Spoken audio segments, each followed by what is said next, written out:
Hello friends. आज व्याकरण में हम अलंकार पढ़ने जा रहे हैं। 11वीं में हम लोग ने शब्दालंकार पढ़ लिया है। अब हम अर्थालंकार की ओर बढ़ रहे हैं।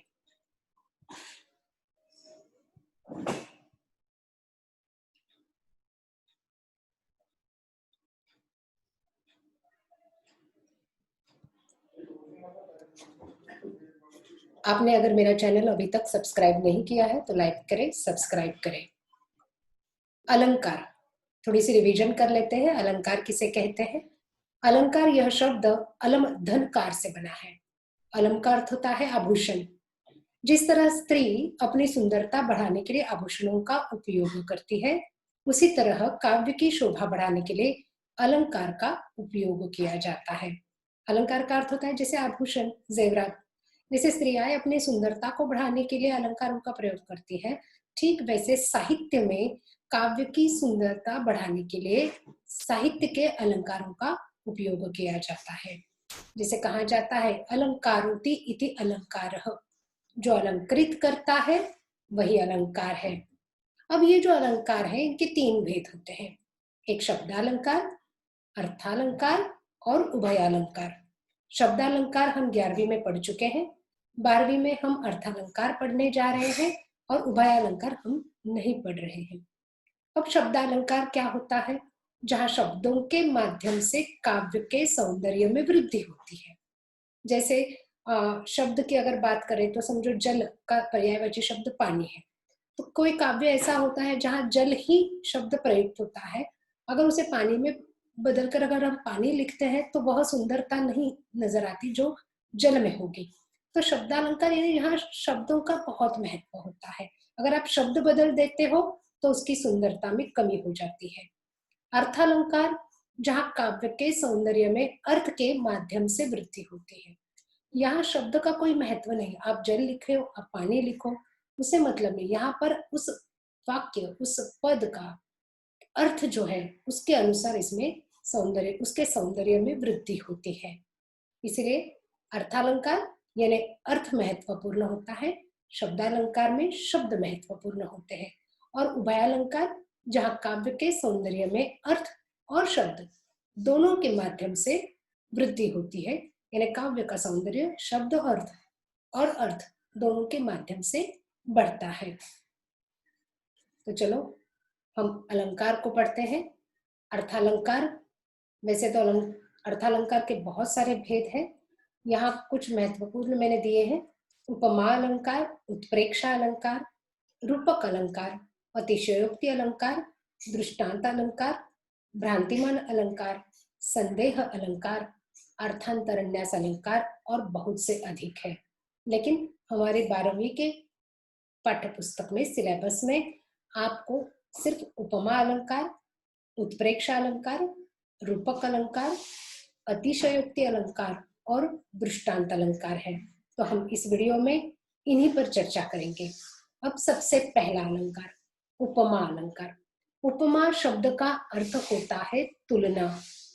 जब कभी एक वस्तु अथवा व्यक्ति की तुलना किसी दूसरे लोक प्रसिद्ध वस्तु या व्यक्ति से की जाए, वहां उपमा अलंकार होता है।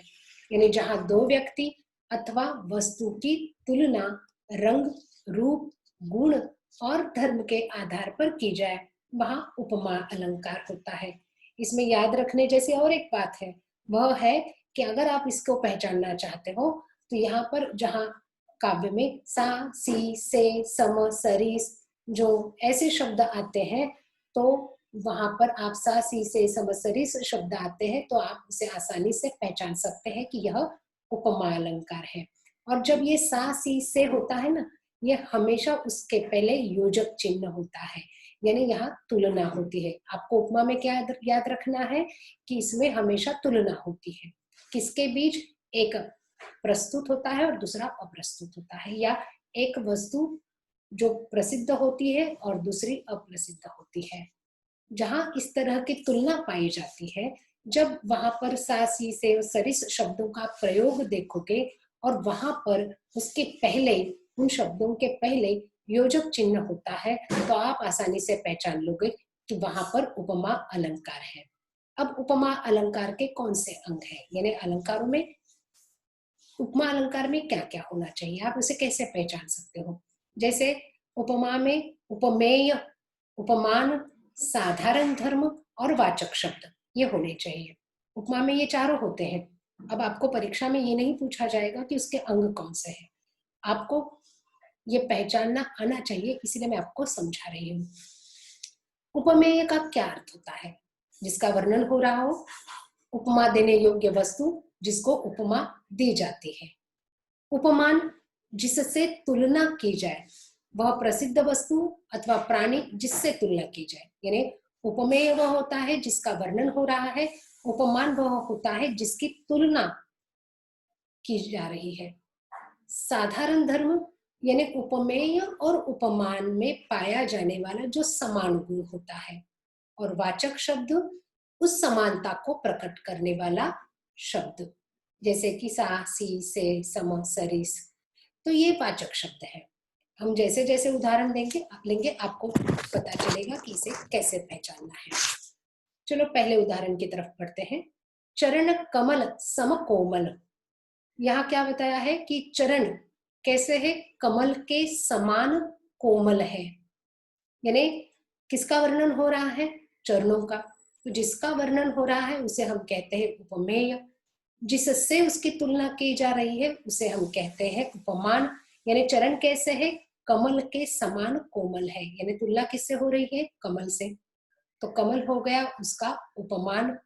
सम यानी उन समानता को बताने वाला वो वाचक शब्द है। और चरण कमल कैसे है, दोनों चरण हो या कमल हो दोनों कैसे है, कोमल है, तो कोमल उन दोनों की समानता को स्पष्ट करने वाला शब्द है, इसीलिए कोमल हो गया उसका साधारण धर्म। और उसको समानता को स्पष्ट करने के लिए सम शब्द का प्रयोग किया है, तो सम हो गया उसका वाचक शब्द।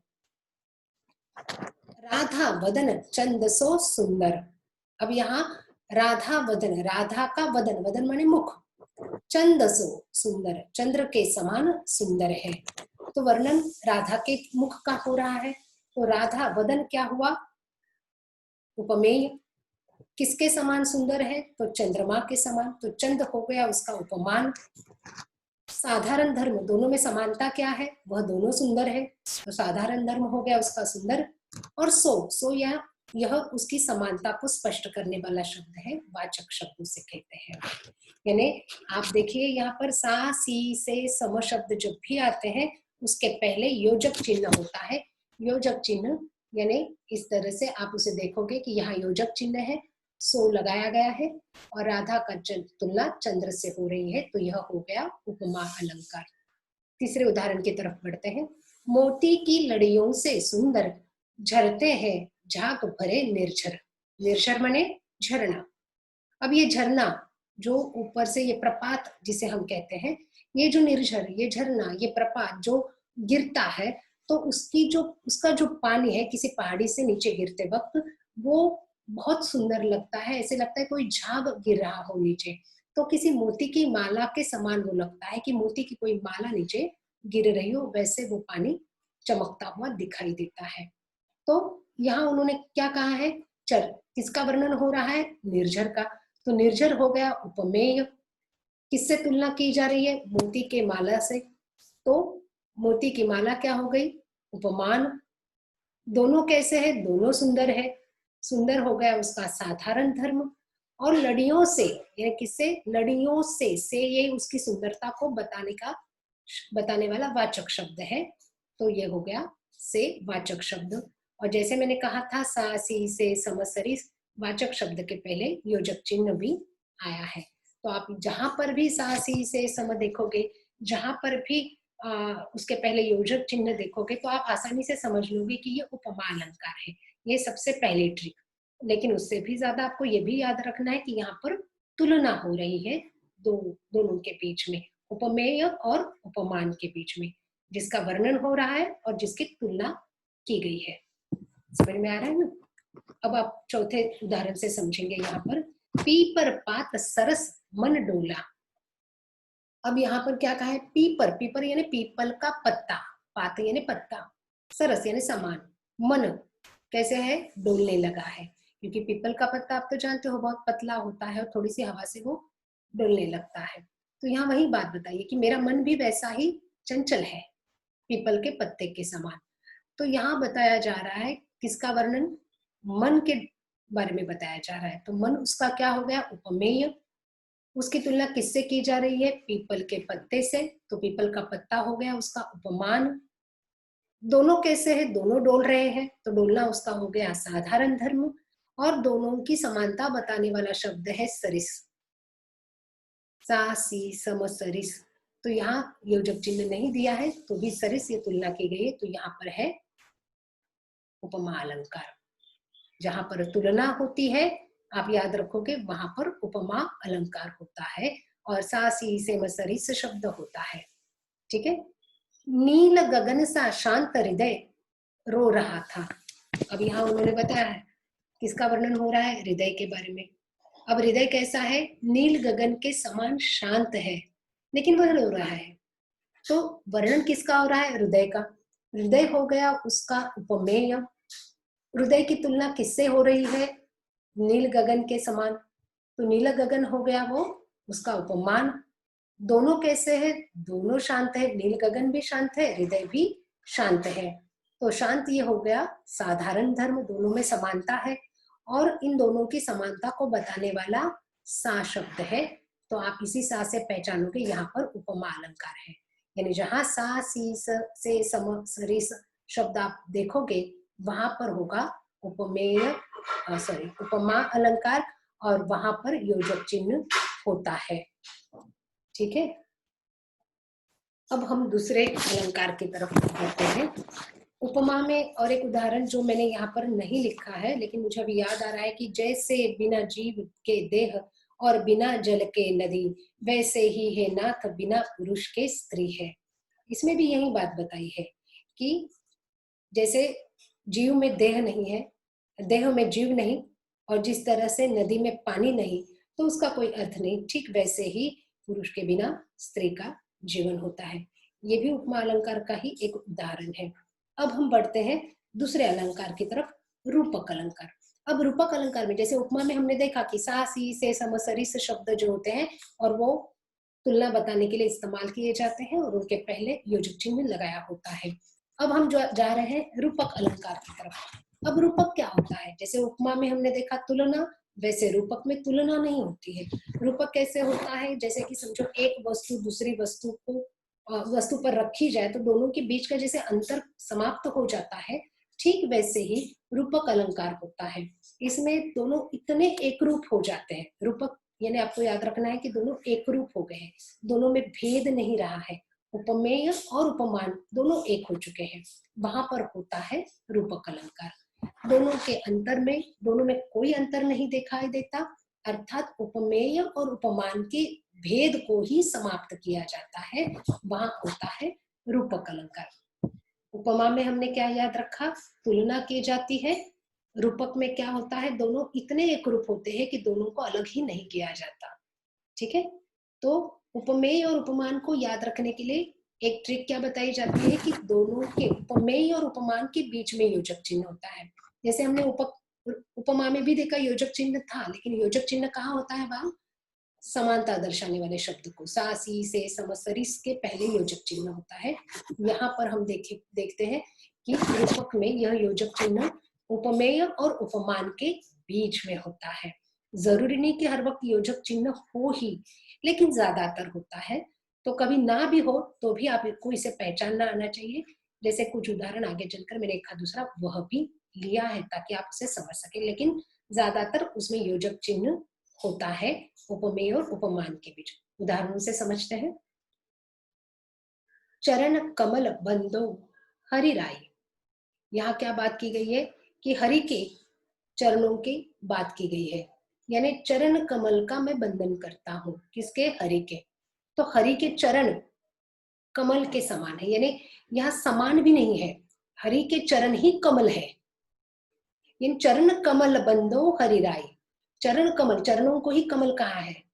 चरण और कमल के बीच का समानता नहीं बताई गई है, दोनों इतने एक रूप हो गए हैं कि दोनों को अलग नहीं किया जा रहा है। चरण कमल, चरण क्या है, किसका वर्णन हो रहा है, चरण का। तो चरण हो गया उपमेय, और किससे तुलना की जा रही है? कमल से। तो दोनों में भेद नहीं रहा है। जैसे हमने पहले साहसी से चरण कमल के समान चरण नहीं कहा है, यहाँ क्या कहा है? चरण ही कमल है। तो जब चरण ही कमल है, चरण रूपी कमल, तब वहां पर हम पहचानते हैं कि रूपक अलंकार। रूपक यानी एक रूप होना। चरण रूपी कमल की मैं वंदन करता हूँ, ठीक है ना। तो जहां चरण और कमल उपमेय और उपमान, जिसका वर्णन हो रहा है, जिसकी तुलना दी जा रही है, दोनों उपमेय और उपमान है, और दोनों के बीच में योजक चिन्ह है, तो आप पहचानते हो कि यहाँ पर रूपक अलंकार है। दूसरा उदाहरण देखिए, पायो जी मैंने राम रतन धन पायो। मीरा जी ने कहा है कि मुझे क्या मिला है? मैंने क्या पाया है? राम रतन धन पायो। इनका धन क्या है? राम है। राम रतन यानी रत्न, राम रूपी रत्न। राम और रत्न में कोई अंतर नहीं है, राम ही रत्न है। जहां ये भेद ही समाप्त होता है, वहां पर होता है रूपक। राम वर्णन उनका हो रहा है, तो राम उपमेय हो गया, उसकी तुलना रत्न से हो रही है, तो वह उसका उपमान हो गया। उपमेय और उपमान के बीच में योजक चिन्ह लगाया गया है। राम रूपी रत्न, जब भी रूपी शब्द प्रयोग आ जाता है तो वहां पर रूपक होता है, ठीक है ना। राम और रत्न के भेद को ही बंद कर दिया है, वो रखा ही नहीं है, ठीक है ना। अब तीसरा उदाहरण देखिए, मैया मैं तो चंद खिलौना ले हो। अब यहाँ पर कृष्ण यशोदा से कह रहे हैं कि हे मैया, मैं चंद खिलौना चाहता हूँ, मुझे वह चाहिए। यानी चांद को उन्होंने क्या कहा है? खिलौना कहा है। यानी वर्णन चांद का हो रहा है। चांद उपमेय है, खिलौना उपमान है, लेकिन चंद ही खिलौना है। मुझे खिलौना अलग नहीं चाहिए, चांद ही खिलौना चाहिए। खिलौना के रूप में मुझे चांद ही चाहिए। तो चांद और खिलौना, इसमें कोई अंतर नहीं रहता है। चांद ही खिलौना है, खिलौना ही चांद है। तो ये जो अंतर जब नष्ट होता है, चंद रूपी खिलौना चाहिए, जब रूपी शब्द भी उसमें आ जाता है, तो आप उसे पहचानोगे कि यह रूपक अलंकार है। अब तीसरे चौथे उदाहरण की तरफ पढ़ते हैं। ऊधो मेरा हृदय तल था, एक उद्यान न्यारा, शोभा देती अमित उसमें कल्पना क्यारिया भी। अब यहाँ पर क्या कहा जा रहा है कि उधो, हे उधो, मेरा हृदय तल था। कैसा था मेरा हृदय तल? एक उद्यान न्यारा। यहाँ पर बताया जा रहा है कि हे उधो, मेरा हृदय तल था। हृदय की चर्चा हो रही है, इसलिए हृदय क्या हुआ? उपमेय हो गया। अब हृदय की बात हो रही है, तो हृदय हो गया उपमेय। और फिर आगे चलकर क्या कहा है कि एक उद्यान न्यारा, मेरा हृदय ही उद्यान बन चुका है। यहाँ पर आप देखिए, हृदय को कहा है उद्यान, शोभा देती अमित उसमें कल्पना क्यारिया भी। और कल्पना और क्यारिया में योजक चिन्ह आया है। कल्पना क्या है? उपमेय है। और क्यारिया क्या है? उपमान है। हृदय क्या है? उपमेय है। उद्यान क्या है? उपमान है। यानी यहाँ पर हृदय और उद्यान में कहीं पर भी योजक चिन्ह नहीं है। तो जरूरी नहीं कि हर वक्त योजक चिन्ह उपमेय और उपमान के बीच होगा ही, लेकिन फिर भी नहीं भी होता है तो भी आपको यहाँ पर समझेगा कि मेरा हृदय ही क्या है? उद्यान है। यानी हृदय रूपी उद्यान में कल्पना रूपी क्यारिया है। यानी यहाँ पर तुलना नहीं हो रही है, यहाँ को हृदय को ही उद्यान कहा है, ठीक है ना। तो हृदय और उद्यान, उद्यान है उपमान, हृदय है उपमेय। कल्पना क्यारिया, कल्पना रूपी क्यारिया, कल्पना क्या है? उपमेय, क्यारिया क्या है? उपमान। यहाँ पर योजक चिन्ह है, तो वहां होता है रूपक। कल्पना रूपी क्यारिया। सिंधु सेज पर धरा वधु, अब तनिक संकुचित बैठी सी। अब यहाँ पर भी देखो, सिंधु सेज पर धरा वधु, सिंधु सेज पर, सिंधु रूपी सेज पर, उपमेय और उपमान। सिंधु रूपी सेज पर, उपमान क्या है? सेज कहा है सिंधु को। धरा वधु, धरा माने धरती, क्या बन गई है? वधु बन गई है। धरा उपमेय, धरती का वर्णन हो रहा है, और उसकी तुलना किससे की गई है? वधु से की गई है। वधु उसका उपमान हो गया। उपमेय और उपमान के बीच योजक चिन्ह लगाया गया है। सिंधु रूपी सेज पर धरा रूपी वधु बैठी है। कैसे बैठी है? संकुचित होकर बैठी है। अब आप यहाँ देखोगे बैठी सी, लेकिन यहाँ सी योजक चिन्ह है, लेकिन ये इसकी तुलना नहीं हो रही है, ठीक है ना। यहाँ पर हमें देखना है कि कभी कभी किसी काव्य में एक जगह तक उपमा होता है, दूसरे लाइन में उपमेय रूपक भी हो सकता है। तो इस तरह से काव्य में मिलते हैं। जब इस तरह से आता है, आप इसे देखोगे दो जगह पर रूपक का वर्णन है, तो हम इसे रूपक अलंकार कहेंगे। सिंधु रूपी सेज पर धरा रूपी वधु बैठी है। सिंधु और सेज में अंतर आ ही नहीं, सिंधु ही सेज बन चुकी है, धरा ही वधु बन चुकी है। तो जब इस तरह से उनमें अंतर नहीं रहता है तो वह होता है रूपक अलंकार। चरण सरोज पखारन लागा, पखारन यानी प्रक्षालन करना। चरण सरोज, चरण कैसे है, सरोज है, चरण ही सरोज है। सरोज माने कमल, चरणों को ही कमल कहा है, और उन कमलों का मैं प्रक्षालन करने लगा, ये उसका अर्थ है। यानी चरण उपमेय है, चरण का वर्णन हो रहा है, और उसकी तुलना सरोज यानी कमल से की जा रही है, लेकिन चरण ही सरोज है। भेद, जैसे मैंने कहा था, रूपक में क्या होता है, दोनों इस तरह से एकत्रित आ जाते हैं कि दोनों के बीच का अंतर ही नष्ट हो जाता है। ज्यादातर वो साथ साथ में ही होते हैं। चरण असरोज, दोनों के बीच में योजक चिन्ह होता है। चरण रूपी सरोज, जब भी आप रूपी शब्द का प्रयोग करके आप देखोगे, आपको पहचान में आ जाएगा। अब हम रूपक अलंकार देखा हमने, उपमा अलंकार देखा। उपमा में तुलना होती है और रूपक में एक रूपता स्पष्ट की जाती है। अब हम तीसरे अलंकार की तरफ बढ़ते हैं। उपमा में हमने देखा था सासी से सम का प्रयोग किया जाता है, उसके पहले योजक चिन्ह होता है। उपमेय और उपमान में तुलना होती है।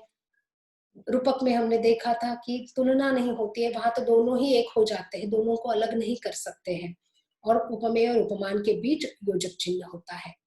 अब हम तीसरे अलंकार की तरफ बढ़ते हैं, उत्प्रेक्षा अलंकार। अब ये उत्प्रेक्षा अलंकार माने क्या होता है। अब जैसे हमने पढ़ा था कि उपमा अलंकार में सासी से सम, वैसे उत्प्रेक्षा अलंकार की ट्रिक ये मानी जाती है कि जब भी मनु मानो जनु जानो मनहु जनहु शब्द आएंगे, तो आप आसानी से पहचानोगे कि यहाँ उत्प्रेक्षा अलंकार है। जहां उपमेय में उपमान की संभावना प्रकट की जाए, संभावना की जाती है, निश्चित नहीं, ये संभावना होती है, वहां उपमेय को ही उपमान मान लिया जाता है, वहां उत्प्रेक्षा अलंकार होता है। पहले में हमने देखा तुलना, दूसरे में हमने देखा एक रूपता, लेकिन उत्प्रेक्षा में न तुलना न एक रूप, यहाँ कल्पना होती है। आप कैसे याद रखोगे, यहाँ कल्पना की जाती है, ठीक है ना। जहां उपमेय में उपमान की संभावना प्रकट की जाती है, होने की कल्पना प्रकट की जाती है, संभावना प्रकट की जाती है, वहां पर ही उत्प्रेक्षा अलंकार होता है। जहां तुलना नहीं होती, तो यहाँ क्या है, कल्पना की जाती है। तुलना उपमा में होती है, एक रूपता रूपक में होती है, और कल्पना उत्प्रेक्षा में होती है। ऐसे आप याद रखिए। अब कैसे, उदाहरण से समझ लेते हैं। कहती हुई उत्तरा के नेत्र जल से यों भर गए, हिम के कणों से ही पूर्ण मानो हो गए पंकज ने। अब कहती हुई उत्तरा के नेत्र, अब उत्तरा के नेत्रों की बात हो रही है। उत्तरा के नेत्रों में जो आंसू भरे हुए थे, ऐसे लग रहा था जैसे मानो, मानो यानी मनु मानो जनु जानो मनहु जनहु, जब भी आता है तो आप पहचानोगे ये उत्प्रेक्षा अलंकार है, क्योंकि यहाँ कल्पना की जा रही है। उत्तरा के नेत्र जो जल से भरे हैं, ऐसे लग रहे थे जैसे पंकज, पंकज माने कमल, ठीक है ना, कमल के फूल में हिम के कण भरे हुए हो, यानी हिम के कण कमल के फूल में भरे हुए, हिम के कणों से पूर्ण मानो हो गए पंकज ने, यानी किसी कमल के फूल में हिम के कण बर्फ जम जाती है, तो वह जैसे दिखाई देंगे, वैसे उत्तरा के नेत्र उस कमल के समान है, और उसमें जो जल है वो हिम के कणों के समान है। यानी वर्णन उत्तरा के नेत्रों का हो रहा है, ठीक है। और उन नेत्रों को उपमेय, उसे क्या कहा जा रहा है, हिम के कण कहा जा रहा है। उपमान, अब यहाँ उपमेय उपमान अगर भूल भी जाते हो तो आप इतना याद रह सकता है आपको, मुन मानो जनु जानो मनहु जनहु, यानी उत्तरा के नेत्रों की बात हो रही है, और वो जल से भरे हुए नेत्र मानो ऐसे लगते हैं जैसे किसी कमल, पंकज माने कमल के फूल, या कमल के फूल में हिम के कण जम गए हो, यानी उसके नेत्र उन पंकज के समान है जो हिम के कणों से भरे हुए हो, क्योंकि उसके नेत्र क्या हो गए हैं, आंसुओं से भरे हुए हैं। समझ में आ रहा है ना। मानो मानो यानी कल्पना की है। उत्तरा के भरे हुए नेत्रों की आंसुओं से भरे नेत्रों की कल्पना किससे की जा रही है, उस कमल के फूल से की जा रही है जिसमें हिम के कण भरे हो। सोहत ओढ़े पीतपट श्याम सलोने गात, मनो नील मणि शैल पर आतप पर यो प्रकाश। अर्थ समझ में आएगा तो आपको समझना आसान हो जाएगा। ये बिहारी जी का दोहा है। सोहत ओढ़े, सोहत यानी सुशोभित होते हैं, सुंदर लगते हैं।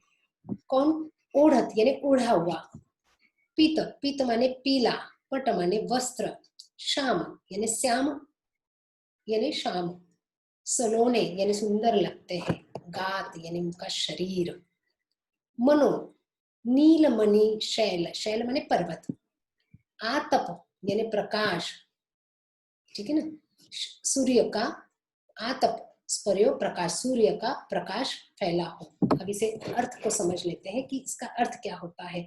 यहाँ श्री कृष्ण के सुंदरता का वर्णन किया गया है कि श्री कृष्ण तो सांवले रंग के हैं, तो उस सांवले रंग पर जो उन्होंने पीत वस्त्र, जो पीतांबर पहना हुआ है, और वो ओढ़कर जो उनके शरीर पर का वो पीला वस्त्र इतना सुंदर लग रहा है, और उस सांवले शरीर पर वो पीला वस्त्र बहुत ही सुंदर लग रहा है। गात यानी शरीर पर वो पीला वस्त्र ओढ़े हुए श्याम बहुत ही सुंदर लग रहे हैं।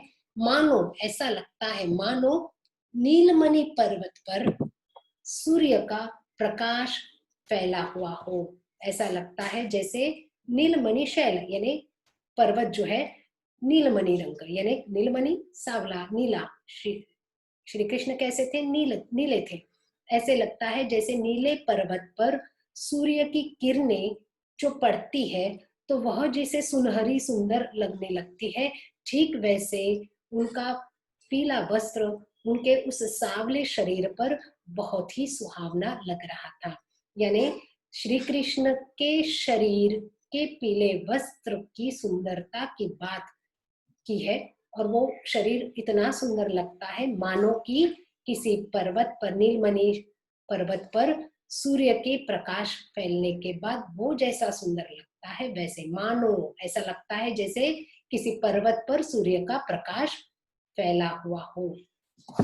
तीसरे उदाहरण की तरफ पढ़ते हैं। उस क्रोध के मारू, यहाँ काल होना चाहिए, उस काल क्रोध के मारे तनु उसका कांपने लगा, मानो हवा के जोर से सोता हुआ सागर जगा। यहाँ अर्जुन की प्रतिज्ञा का वर्णन है।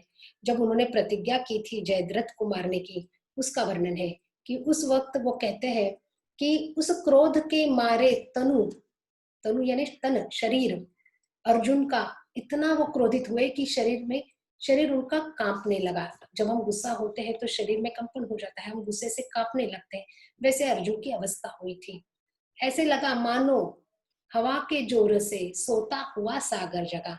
जैसे सागर की लहरें तो शांत होती है, लेकिन जब तूफान होता है, हवा जब बहती है, तूफानी हवा जब बहती है, तो वही सागर की शांत लहरें क्रूर रूप धारण कर लेती है, क्रोधित लगने लगती है, हम उससे डरने लगते हैं। तो वो शांत सागर वैसे तो शांत है, उसकी लहरें तो शांत है, लेकिन जब तेज हवा बहती है तो उसकी लहरें तूफानी लगने लगती है, वो तूफानी हो जाती है। ठीक वैसे ही अर्जुन जब क्रोधित हुए तो वो शांत अर्जुन का शरीर भी उस लहरों के भांति कांपता हुआ नजर आने लगा। अर्थात यहाँ पर क्या की जा रही है, कल्पना की है अर्जुन के शरीर की, किससे, सागर से। ठीक है ना। जहां पर मनु मानो जनु जानो आता है मनहु जनहु, तो आप इसे आसानी से पहचान लोगे कि यह उत्प्रेक्षा अलंकार है। लता भवन्ते प्रकट भय ते ही अवसर दो भाई, निकसे जनु जग जुग विमल बिंदु जलद पटल बिलगाई। लता भवन्ते, यहाँ श्री राम जी का वर्णन है और लक्ष्मण जी का।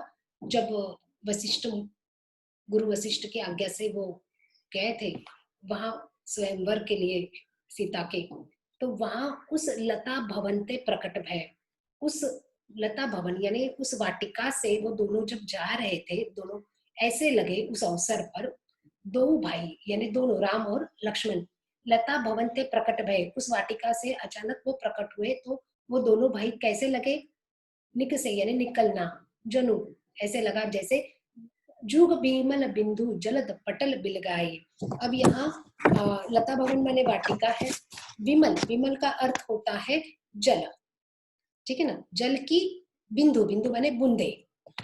जलद पटल, जलद पटल माने जलद का पटल बादलों को कहा जाता है।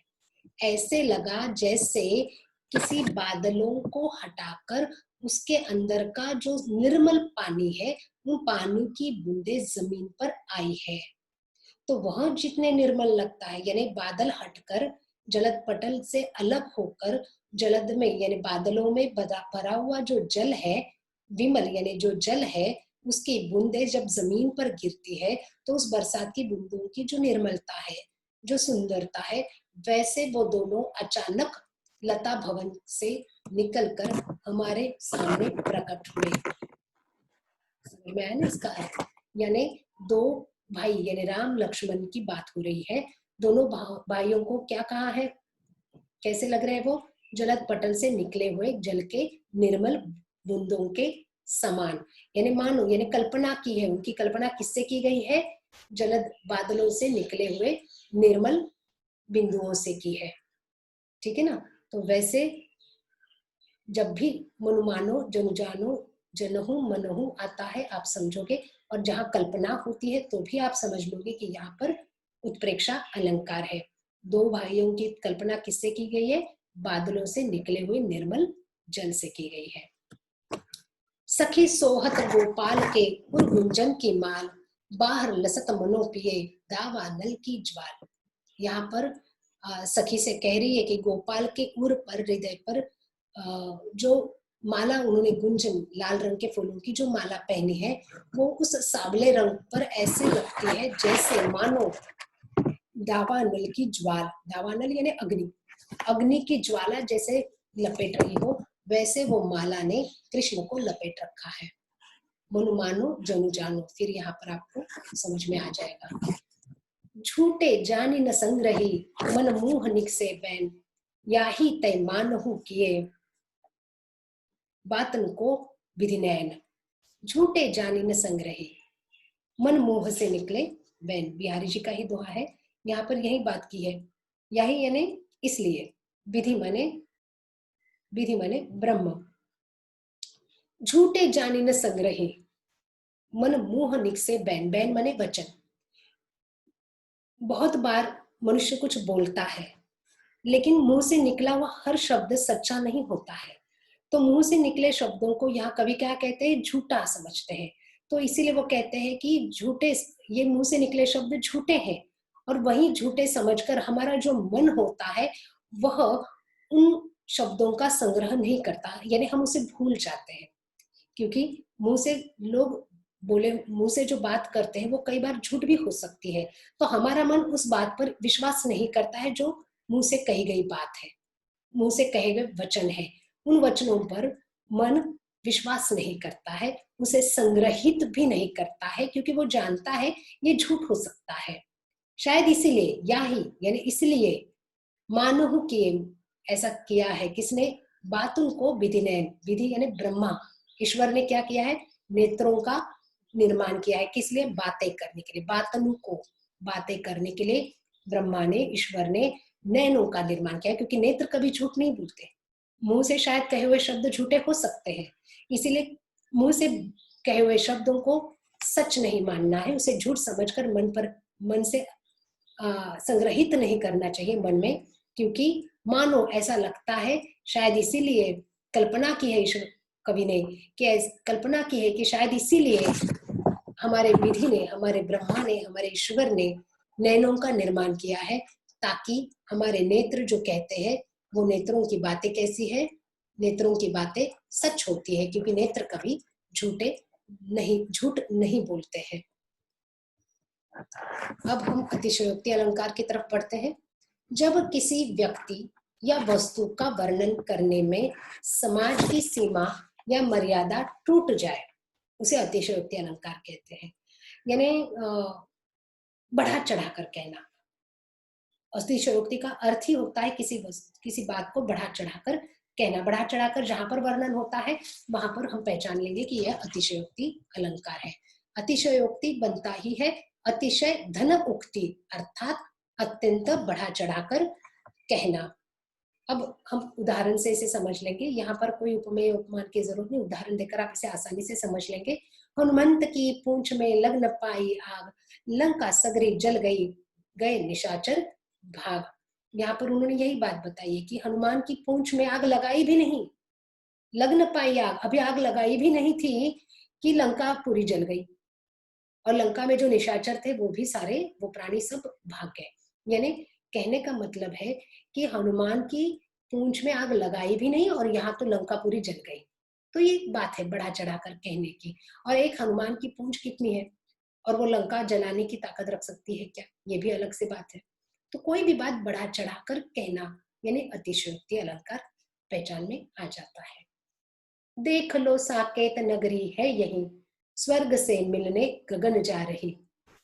यहाँ उन्होंने इसी बात को बताया कि देख लो साकेत नगरी है यही, साकेत नगरी की बात हो रही है, अयोध्या की बात हो रही है कि स्वर्ग से मिलने गगन जा रही है। यानी ये साकेत नगरी कैसी है, इतनी सुंदर है। साकेत नगरी का वर्णन किया गया है कि इतनी बड़ी है, इतनी सुंदर है, ऐसे लगता है उसके सामने स्वर्ग कुछ भी नहीं है। स्वर्ग से मिलने गगन जा रही है, वो स्वर्ग से मिलने यानी स्वर्ग की इतनी सुंदर लगती है, यानी साक्षात वो स्वर्ग है। यानी साकेत नगरी को स्वर्ग से ऐसे कहा जा रहा है कि वहां की जो इमारतें वो इतनी बड़ी है कि जो ऐसे लग रहा है जैसे स्वर्ग से मिलने के लिए जा रही है। तो ये बढ़ा चढ़ाकर कही गई बात है, तो यहाँ होगा अतिशयोक्ति अलंकार। अब पड़ी अचानक नदी अपार, घोड़ा उतरे कैसे पार, राणा ने सोचा इस पार, तब तक चेतक था उस पार। आप जानते होंगे ये पंक्ति आपने सुनी होगी। चेतक राणा जी के घोड़े का नाम है। अब जब युद्ध हो रहा था तो नदी वहां से निकलते हुए, युद्ध क्षेत्र से निकलते हुए सामने नदी आई, और उस वक्त महाराणा प्रताप जी नदी को पार करने की सोच रहे थे, और वह सोचे उसके पहले उनका घोड़ा जो था चेतक वो उस पार पहुंच चुका था। तो उन्होंने देखो पड़ी अचानक नदी अपार, अचानक आगे बढ़ते हुए उन्होंने देखा कि सामने तो बड़ी नदी है, अपार है, बहुत बड़ी नदी है। घोड़ा उतरे कैसे पार, वो सोच रहे थे कि घोड़े को पानी में कैसे, या फिर वो उस पार कैसे जाएगा। राणा ने सोचा इस पार, राणा ये सोच ही रहे थे, तब तक चेतक जो था वो उस पार पहुंच चुका था। यानी राणा के सोचने के पहले चेतक उस पार पहुंच चुका था। यह है इतनी बड़ी नदी को पार करने वाले चेतक की बात, जहां पर हम देखते हैं अतिशयोक्ति अलंकार। धनुष उठाया जो ही उसने और चढ़ाया उस पर बाण, धरा सिंधु नभ कांपे सहसा, विकल हुए जीवों के प्राण। जैसे ही धनुष उठाया और उस पर बाण चढ़ाया, प्रत्यंचा लगानी थी ना उस ब्याह के वक्त, जो वर्णन हुआ था सीता के, जो प्रत्यंचा लगानी थी, और जैसे ही उन्होंने धनुष को उठाया और उस पर वो बाण चढ़ाया, और जैसे ही उसे चढ़ाया पूरी धरा सिंधु नदी नभ सब कांपने लगे और सारे जीव भयभीत होकर इधर उधर भागने लगे। तो ये बात है बढ़ा चढ़ाकर कहने की। पत्रा ही तिथि पाइया वो घर के चौपास, नित प्रति पुण्यो रहे आनंद ओप उजास। यहाँ पर भी बहुत बढ़ा चढ़ाकर कही गई बात है कि अगर आपको यानी लेखक ने, कवि ने बताया है कि इतना सुंदर, इतनी सुंदर नायिका है कि वह बहुत सुंदर है, उसका तेज पूरे घर के चारों ओर फैला हुआ है, और वहां से जो भी गुजरता है तो उस दिन की सही तिथि क्या है, क्योंकि हर दिन ऐसा लगता है कि पूर्णिमा की रात है। जैसे पूर्णिमा में आप देखते होंगे पूनम की रात में चांद पूरा होता है और उस वक्त पूरी जमीन पर थोड़ा सा शीतल प्रकाश फैला होता है, तो वह जितना शीतल फैला होता है प्रकाश, वैसे ही इनकी नायिका इतनी सुंदर है कि उसके घर के चारों ओर वो शीतल प्रकाश हर रोज फैला रहता है। तो अगर आप वहां से गुजरते हो तो आपको लगेगा हर रोज पूनम है, लेकिन ऐसा नहीं है। वो उसकी सुंदरता का प्रकाश फैला हुआ है, या वो उतनी गोरी है, या वो उतना उसका तेज है कि वो फैला हुआ है। तो आपको अगर उसकी सही तिथि की जानकारी चाहिए तो आपको पतरा यानी पंचांग खोलकर देखना होगा, ये उसका अर्थ है। जैसे हम देखो पतरा माने पंचांग, पंचांग खोलकर देखिए तभी आपको तिथि मिलेगी, क्योंकि लेखिक कवि की जो नायिका है उस घर, उसके नायिका के घर के चारों ओर नित प्रति हमेशा ही पूनम की रात की तरह चांदनी फैली रहती है। पूनम यानी पूनम, पूनम की रात की तरह चांदनी फैली रहती है और हमेशा ही आनंद ओप उजास, उजास यानी चमक, ठीक है ना। तो उनका आंगन जो है वो हर वक्त चमकता हुआ नजर आता है। उसके घर के पास से जब भी आपको गुजरना है तो आप देखोगे, आपको लगेगा कि रोज ही पूर्णिमा है। तो ये है बढ़ा चढ़ाकर कहना, नायिका के सौंदर्य को बढ़ा चढ़ाकर कहा है।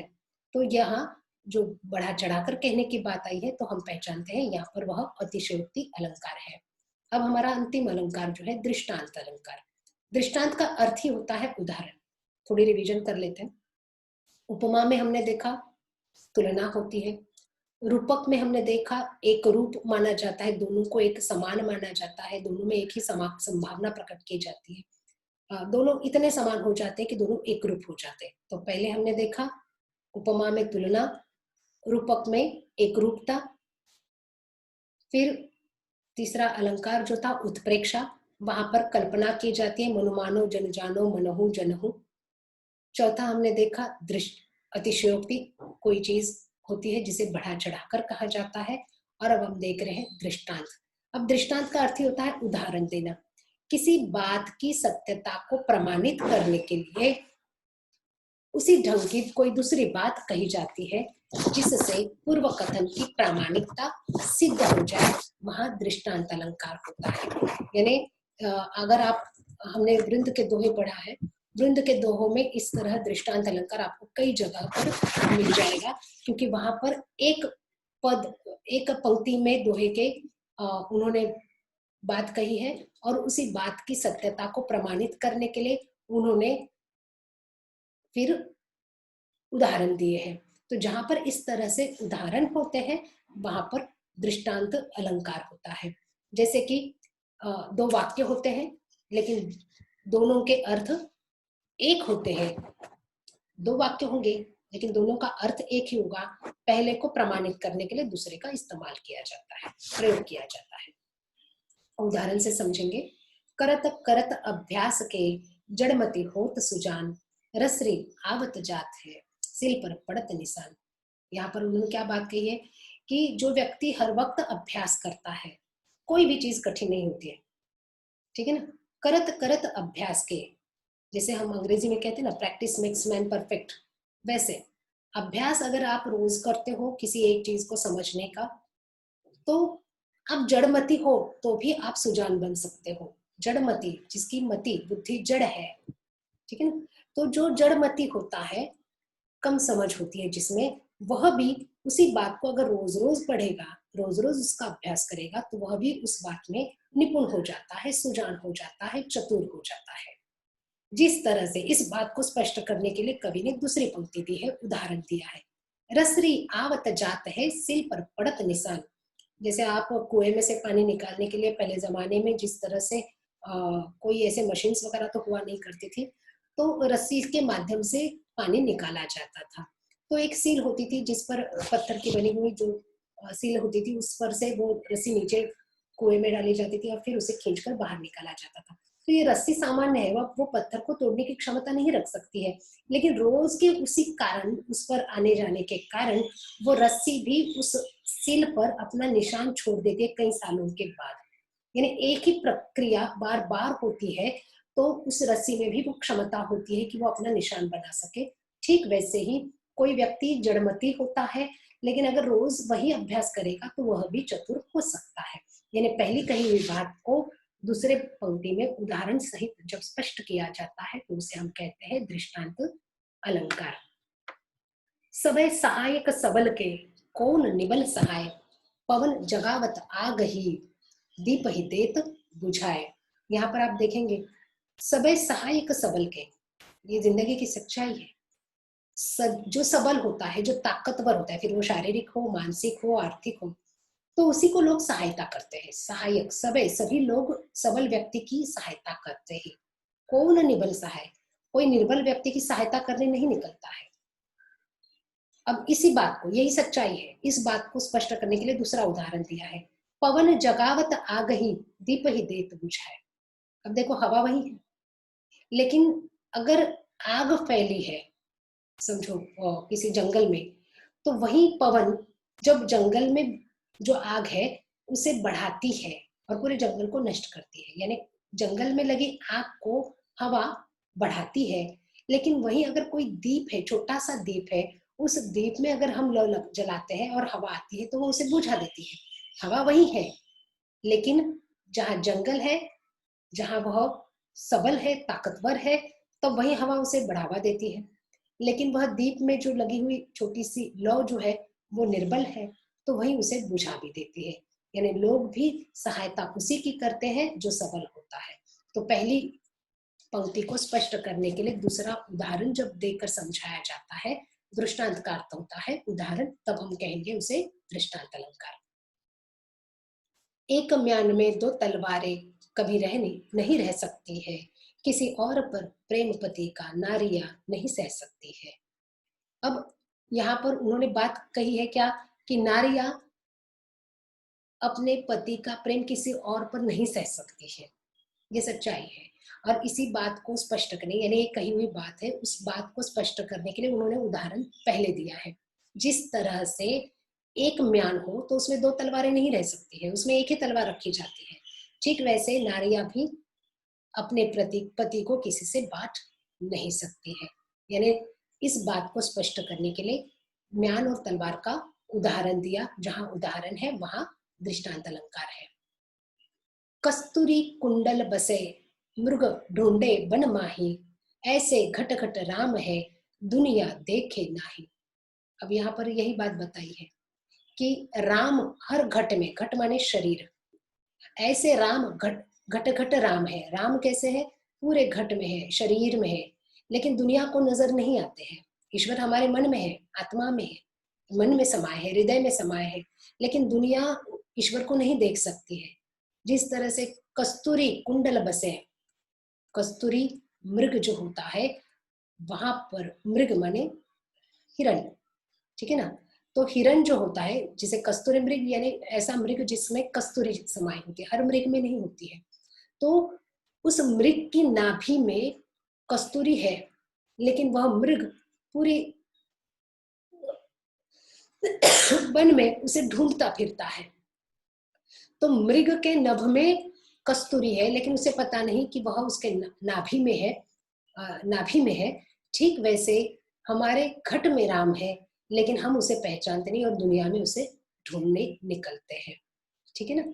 तो राम के बात को कस्तूरी और मृग के माध्यम से, उदाहरण से हमें समझाया गया है। तो यहाँ उदाहरण के साथ, जब दृष्टांत का अर्थ ही होता है उदाहरण, उदाहरण के साथ कभी अपनी बात को स्पष्ट करते हैं तो वहां होता है दृष्टांत अलंकार। पगी प्रेम नंदलाल के हमें न भावत जोग, मधुप राजपद पाए के भीख न मांगत लोग। अब यहाँ पर भी उन्होंने इसी बात को बताया है कि पगी प्रेम नंदलाल के, एक बार नंदलाल के प्रेम में पड़ने के बाद अब योग जोग कोई मायने नहीं रखता है, हमें वो भी भाता नहीं है। एक बार ईश्वर मिले, उनके प्रेमों में स्थान मिला, अब और क्या चाहिए। यही तो अंतिम इच्छा है कि ईश्वर के चरणों में स्थान मिले। मधुप राजपद पाए के भीख न मांगत लोग, जो व्यक्ति होता है उसे अगर राजपद मिले तो वो भीख मांगेगा क्या, नहीं। ठीक वैसे साक्षात ईश्वर के चरणों में स्थान मिले तो योग साधना करने की जरूरत नहीं है। यानी अपनी बात को स्पष्ट करने के लिए, जैसे ईश्वर के पैरों में, उनके चरणों में स्थान मिलने के बाद, नंदलाल यानी ईश्वर मिलने के बाद हमें योग की जरूरत नहीं, इस बात को स्पष्ट करने के लिए उदाहरण दिया है। जैसे राजपद मिलने के बाद भिखारी भीख मांगने के लिए नहीं निकलेगा, लोग भीख क्यों मांगेंगे अगर उन्हें राजपद मिले तो ये उदाहरण के साथ जब किसी बात को स्पष्ट किया जाता है तो वहां होता है दृष्टांत अलंकार। हमने अलंकार पढ़े, फिर एक बार अगर उसकी रिवीजन करें तो इतना समझिए, उपमा अलंकार यानी जहाँ तुलना होती है, जहाँ उपमेय और उपमान में तुलना होती है, और वहां सा सी से समसरिस शब्द होता है, उस सा सी से समसरिस के पहले योजक चिन्ह होता है। दूसरा हमने पढ़ा था रूपक अलंकार। रूपक अलंकार में हमने देखा वहां तुलना नहीं होती, तो वहां दोनों एक रूप होते हैं। वो इतने एक रूप होते हैं कि दोनों को अलग नहीं किया जा सकता। जहां रूपी शब्द का प्रयोग आ सकता है, इसके रूपी वो, उसके रूपी वह, यानी वहां उपमेय और उपमान के बीच में योजक चिन्ह होता है। ट्रिक्स है, हर वक्त होगा ऐसे नहीं, लेकिन ज्यादातर होता है। तीसरा हमने देखा था उत्प्रेक्षा अलंकार। उत्प्रेक्षा में कल्पना होती है, जैसे उपमा में तुलना, रूपक में एकरूपता, उत्प्रेक्षा में कल्पना होती है। यहाँ कल्पना होती है मनुमानो, जनु जानो, मनहु, जनहु शब्दों का जहां पर भी प्रयोग होता है वहां आप पहचानोगे कि वह उत्प्रेक्षा अलंकार है। तो इस तरह से ये 3 अलंकार हुए। अतिशयोक्ति यानी किसी बात को बढ़ा चढ़ाकर कहना, वो तो बहुत आसान है पहचानना। और अंत में जो पढ़ा वो दृष्टांत। दृष्टांत माने उदाहरण। किसी एक बात को कभी कहते हैं और उसी बात को स्पष्ट करने के लिए कभी उदाहरण देते हैं, तब वह होता है दृष्टांत अलंकार। अपेक्षा करती हूँ, आशा करती हूँ कि आपको मैंने जो अलंकार पढ़ा है वो समझ में आए होंगे। और इसी के साथ मैं आपसे विदा लेती हूँ।